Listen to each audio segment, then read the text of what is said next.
Good afternoon. I'm going to be talking to you today about how we can use spatial analyses to understand Ediacaran community ecology. So as I'm sure everyone in the room will agree, the Ediacaran macrofossils occupy the most crucial transition in the history of life on Earth, occurring at the end of the microbially dominated Proterozoic just prior to the Cambrian explosion of modern animals. However, understanding them is rather difficult because they look very, very different to pretty much everything else outside the Ediacaran. And this is especially true for the Avalon assemblage because it's dominated by rangulomorphs, which we've heard quite a lot about. But what we do have going in our favour is exceptional preservation. So here we have E surface and D surface, here in Newfoundland, down at Mistaken Point. And here we have thousands upon thousands of fossils preserved on each of these surfaces under volcanic ash. Now, so each of these fossils was preserved where it lived, and because there's no evidence of mobility on these surfaces, they didn't move around, which means the position of the fossil on the rock surface encapsulates the life history of the organism. That's its biology and ecology, which means we can use spatial analyses to reconstruct these processes. So to try and illustrate what I mean, I'm using a modern analogy of a deep sea community. It's about 2,000 meters deep, and we've got lots of sea anemones. And we can mark up on photographs where they are, and then take the photograph away, and there we have the spatial distribution of the sea anemones, which we can then analyse using spatial point process analyses. So the first question in any spatial analysis is, are the points randomly distributed? See the pointer. Aggregated, that's closer together than you'd expect by random, or segregated. And the simplest test for this is using nearest neighbour analyses. So that's where you go from each point to its nearest neighbour, and you plot it up on a cumulative frequency curve. The black line is perfectly random, and the grey area is a Monte Carlo simulation envelope.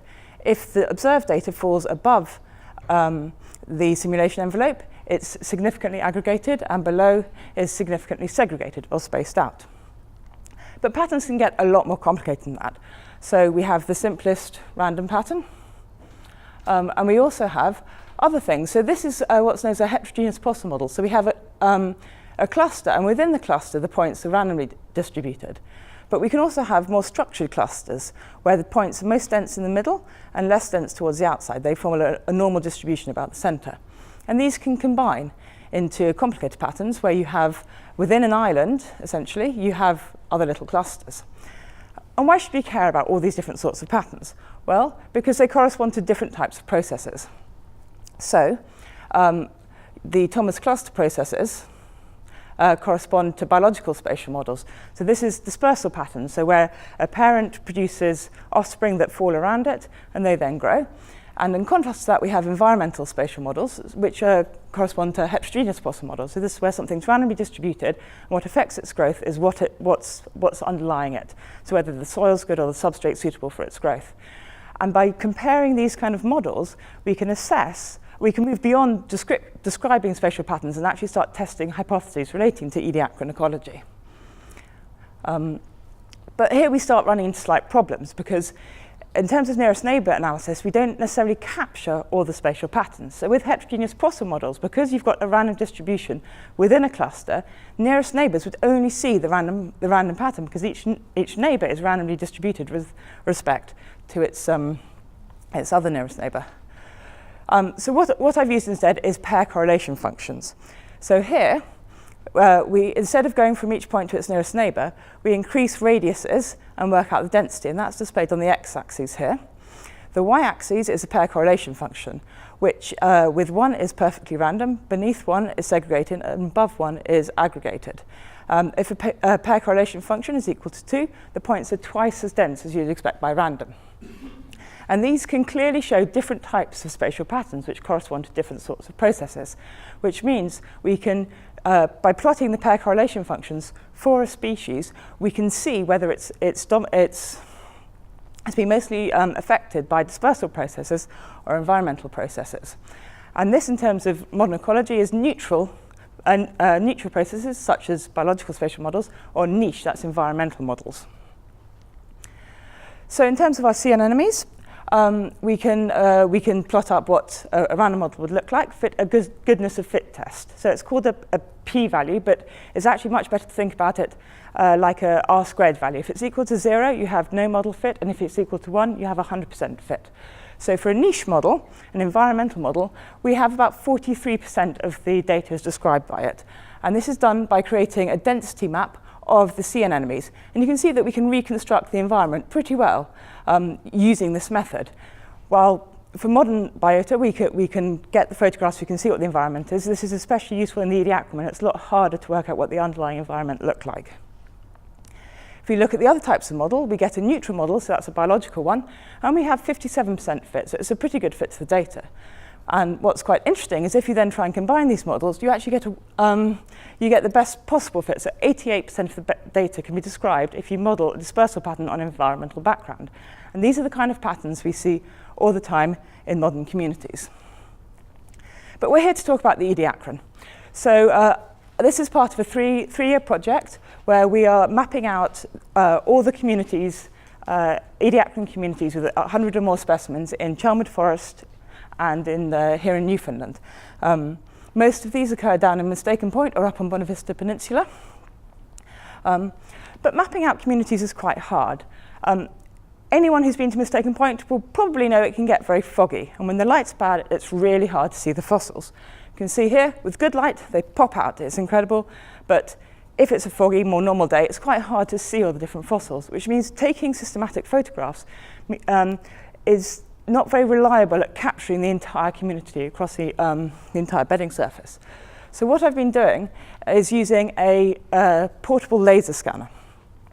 So here we are on E-surface. We've got the tripod, which has rubber feet to protect it, and this is a mechanical arm. There's a laser attached to the bottom. What you do is you pass a laser over the surface and record the data, and in the field we're reliably getting between 40 and 50 micron resolution. What's quite nice about this data is that it allows you to see things that could take a little bit of time to spot in the field. So we can see here, there's in the scan there's quite a clear disk, and in the field you can spot it, but it's a lot harder. So because we can control the light perfectly with a digital scan, the fossils can often pop out, and we can see things very clearly. So this is some of the data we've captured so far. We've got E-surface down here and Brazier surface, which some of you will have visited. And then I've got LC13 and Munn surface up on Bonavista, and the British fossils, Chelmwood Forest and Memorial Crags, and Spaniards Bay as well. And what you can see, there's a lot of variation in the relief of the fossils, and this corresponds to the variation in the different types of scans. Oops. So how do we go from the scans to the spatial analysis? So this kind of scanning creates huge data sets. We came back from fieldwork last summer with almost a terabyte worth of data. So instead of taking a surface at a time, we need to break it down into little sections. Here we've got about 1/4 of a square metre, and then we break it down again. And then from each subsection, you mark, you can zoom in again, you can see here one of the Spaniards Bay fronds. It's just a few centimetres across, and you can mark up the different dimensions, and also note down the morphological details so you can properly ID it. And in this way, you can build up an entire map of the surface, surface by surface and taxa by taxa. And this is data we've got so far, incorporating previous data as well. So for each surface, the grey area represents the entire surface that's been area that's been mapped. Each circle is a different specimen. The different colours of the circles correspond to different taxa, and the size of the circle corresponds to the size of the specimen. And we can see that there's a lot of variety in the communities that we've got. We've got Mistaken Point, which we know is incredibly diverse and also very dense. And this is in contrast to something like H14, which is dominated just by fractifusus. We also have surfaces like Spaniards Bay, which are covered by very small fronds. So for each surface, then take each taxa and test these different types of models, the niche versus neutral models. So Avalofractus at Spaniards Bay, tried random model, niche model, a bit better fit. The neutral model, the biological models was the best.